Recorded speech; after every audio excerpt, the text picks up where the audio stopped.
আমরা রয়েছি মানিকগঞ্জ ১ আসনের শিবালয়ের চায়ের আড্ডায়। আমরা ভোটারদের প্রত্যাশা জানার চেষ্টা করব।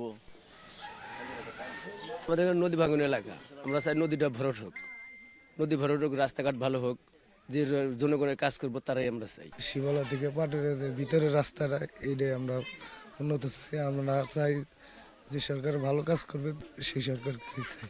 এই যে রাস্তাটা হইতেছে না, এই যে রাস্তাটা ইট বিজি দিচ্ছে, হয় না, এই তো আমাদের আশা, তাছাড়া কি। যে সরকারি আসুক, কৃষকের দিকে কেউ তাকায় না। এবার কৃষকের দিকে যে তাকাইবো আমরা তারই ভোট দেব। কৃষি কাছে যারা কাজ করি আমরা, তখন মনে করেন অনেক কিছু তো দাম পাওয়া যায় না। রাস্তাঘাটের জন্য ভালো যে কাজ করবে তাকে জন্য আমরা দরকার তাকে দেয়। ন্যায্য মূল্যে আমরা সার চাই, ভালো একটা প্রার্থী চাই, যে প্রার্থী আমাদের কথা শুনবে, আমাদের কৃষকের দাবি মানবে।